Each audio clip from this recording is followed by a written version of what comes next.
Good afternoon, this is Nicholas from Gandora Gaming, and I bring you guys my Kouzuki Oden deck profile 2023 post Kingdoms of Intrigue. Now, I'm not going to lie to you guys, I haven't been posting the last few days.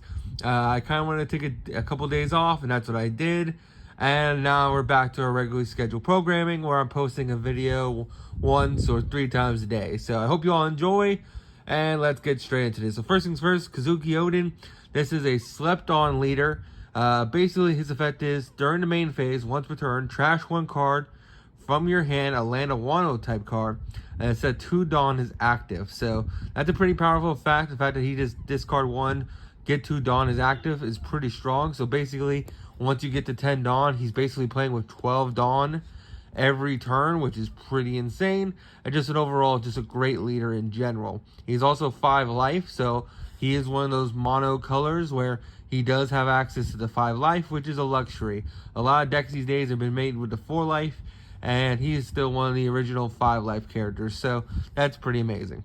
So now we have Kouzuki Oden. Now, Kouzuki Oden is the boss monster deck. This guy's absolutely insane. Basically, he has 2 effects where once returned during the main phase, if this card was rested, you can restand 3 Dawn, rest 3 Dawn, my apologies, and restand him, which is pretty insane. And then if he's ever KO'd by card effect or by battle or whatever, he gets to play 1 green Land of Wano type card from your deck, which is pretty amazing. So the fact that he plays a Land of Wano card directly from the deck is just absolutely insane. And this card is a must-have 4 of in the deck. This is your boss monster. This guy is absolutely insane. The fact that he can restand himself is incredible, and just a really powerful monster in general. Next, we have Kinemon. Kinemon's one of my favorites. He's one of the reasons why I always wanted to build a Kouzuki Oden, because I really like Kinemon as a character. Not to mention, I really like his card. So, on play, if your leader is Kouzuki Oden, play one of the Akazana 9 type characters with cost 3 or less from your hand, which is really great. The Akazana 9 are Oden's Scabbards, which is really solid. And then with 1 Dawn, when this card attacks, you can set 1 Akazana type card with 3 costs as less as active. So he restands your Akazana 9 3 costs, which is absolutely insane. And he summons 1, which is really good. So this guy is another must-have 4 of.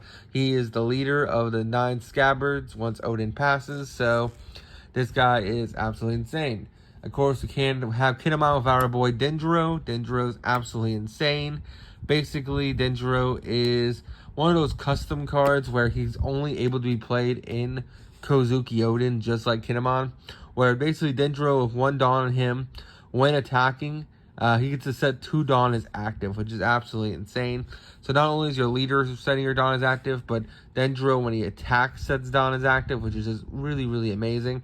Plus, he's a 5 cost 7,000, and when he uses his effect, he'll be an 8k, which is pretty insane. For our 2k counter, we are playing Carrot. I wish Land of Wano had another 2k counter. We, of course, have Aisho, but... not Aisho, you know what I'm talking about. What's his damn name? Izo, my bad. But besides Izo, there's not really another 2k counter, so we're just going to use Carrot. Carrot's technically a Wanalon card, but she's a mink. So she just never actually summon her. You're just using that for that 2k base stat, and overall she's decent. Also, she does have the unique effect to set 1 Dawn card as active, so she kind of goes with the theme of the deck of restanding Dawn. So I just felt like she was pretty cool. Next, we have, of course, our Yamatos. Now, I wish I did have the 5k Yamato, but she is like $40 or $30 each, and I did not want to buy a playset of those, which would mean 4 copies. So instead, we are going with the other Yamato, the pretty solid Yamato. She doesn't have a counter, unlike the 5k, but hey, on play, you get the rest of the opponent's character with a 6 or less cost, which is absolutely insane. She's a 4k 6,000, which is pretty powerful. And she's always treated as Kouzuki Oden, which, if you're playing some of the other Kouzuki Oden cards, that does come up. We're not really playing it in this build, but there are cards that require Kouzuki Oden to be on field in order for them to be used. We also have Isho. Isho is the 2K counter I was mentioning earlier. Izo, my bad. I keep getting Isho and Izo mixed up. I just made the Isho deck profile a couple days ago. So now I'm getting Isho and Izo mixed up. But this guy's amazing. Not only is he a 2K counter, but he's a 3 cost, so we can summon off Kinemon. Also, we can summon off Oden when Oden dies. And basically, on play, you can rest an opponent's character with cost 4 or less. This deck rests a lot of our opponent's characters, which is really, really good. This rests 6 or less. This rests 4 or less. And this card also rests 5 or less, which is absolutely amazing. You can't have Izo without Okiku, his sister. Absolutely insane card. His card's amazing. With 1 Dawn attached to it, once returned, you can rest a character with 5 cost or less. This deck is the anti-blocker deck. We just want to hit him really, really hard with Kouzuki Oden.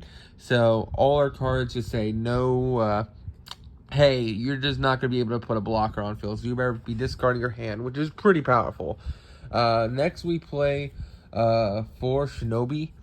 Shinobi is just a generic vanilla, but she's a 5k 3 cost, so she's not bad. I like her in general, just because she's a Land of Wano card that we can search, and she's just decent in general. If there's more better Land of Wano cards, we'll probably switch her out for something else, but she isn't too bad, and she's still a 5k beatstick for a 3 cost, so I can't complain. We also, of course, have 2 Raizo. Raizo is interesting. Basically, when attacking once a turn, if you have 2 or more rested characters, draw 1 card. So basically, you attack, and then you attack of him, and then because he attacked, you get to draw a card, which is pretty interesting. And then we have 1 more resting card, which is, of course, our key, what's it called, Nekamushi. Nekamushi is also pretty solid. So on play, rest opponent's characters with 3 or less costs. So we have rest of 6 or less, rest of 4 or less, rest of 5 or less, and now we have rest a 3 or less, which is pretty insane. We have a lot of resting ability in this deck, which is absolutely incredible. And this card is just a pretty solid card in general. For other 2K counters we're playing, we're also playing, of course, Tony Chopper. He's not a Land of Wano card, so he's not searchable, just like the Carrot. But hey, he is still a 2K counter, and he's still pretty just good in general. So yes, he's not a Land of Wano. I wish there was more Land of Wano 2K counters, but this is what we gotta do, and this is what we gotta do. And finally, we have Momonosuke. Momonosuke is absolutely insane. He is our Nami in the deck. Basically, during the main phase, once returned, you can rest this character, rest 1 Dawn, and you get to look at the top 5 cards of your deck, add a Land of Wano type card for your deck to hand, and to place the rest of the bottom of the deck in any order. This guy is your Perona. Not Jewelry Bonnie, my apologies. This card's absolutely insane and is a must-have for of the deck. This card's incredible. And finally, for our last card we are playing, of course, Paradise Waterfall. Paradise Waterfall is one of the best event cards you can play in green.